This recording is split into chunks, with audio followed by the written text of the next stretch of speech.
دوو جۆر مین لە چێڵگە مینیەکانی هەرێمی کوردستان بوونیان هەیە. یەکەمیان پێی دەگوترێت دژە تانک، ئەوەی دووەمیشیان پێی دەوترێت دژە کەس. ئەو مینانەی لێرە دەیبینین لە دیارترین جۆری ئەو مینانن کەوا لە چێڵگە مینیەکانی هەرێمی کوردستان بەردەستن. بەڵام ترسناکترینیان و دژوارترینیان جۆری ڤاڵمارەیە.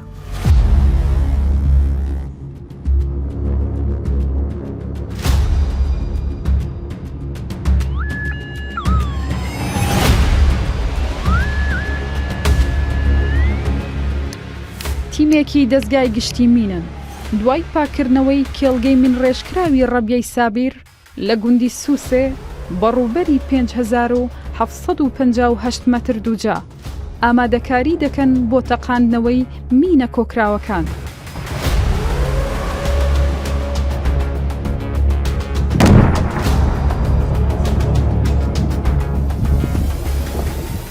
کێڵگە مینیەکانی کوردستانێ پاشماوەی کام جەنجینە؟ زۆربەی ئەو کێڵگە مینانە لە هەرێمی کوردستان لەلایەن تیمەکانی ئێمە و ڕێکخراوەکانی کاروباری تایبەت بن بە مین تۆمار کراون، هەمویان ئیسەردەمی ڕژێمەکانی باسی و ڕژێمەکانی پێش ئەوانە بە ئامانجی ئەوەی کە شۆڕشەکانی کوردی بوەستێنن و لە ناویان ببن، بۆیە ئەو مینانیان داناوەتەوە بۆ بەرگریکردن لە خۆیان و بۆ ئەوەی بتوانن هێزەکانی پێشمەرگە لە شوێنێک بوەستێنن. بۆیە ڕووبەرێکی زۆری ئەو ناوچانەی کە شوێنی ڕێڕەوی پێشمەرگە بۆ یاخود ئەو ناوچانی پێشمەرگە تێیدا بەرگری کردووە لە خاچی کوردستان بۆتە ئامانج کە خاکێکە پیس کراوە بە مین و پاشماوەی جەنگی. ئێستا ئەتوانین برین کێڵگە مینیەکانی کوردستانی بەشی هەرە زۆریان لە ناوچە شاخاویەکانن؟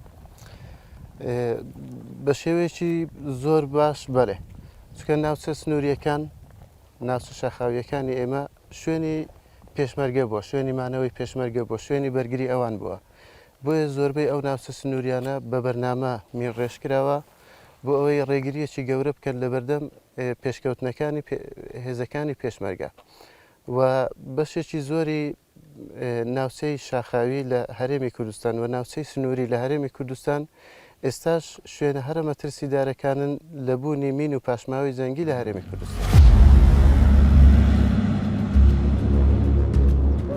سەرباری ئەوەی عێراق و هەرێمی کوردستان لە ڕیزبەندی پێنجەمین وڵات دێن کە زۆرترین قوربانی بەرکەوتووی مینیان هەیە، بەڵام تا ئێستا نەتوانراوە کێڵگە مین ڕێژکراوەکان بە تەواوی پاک بکرێنەوە.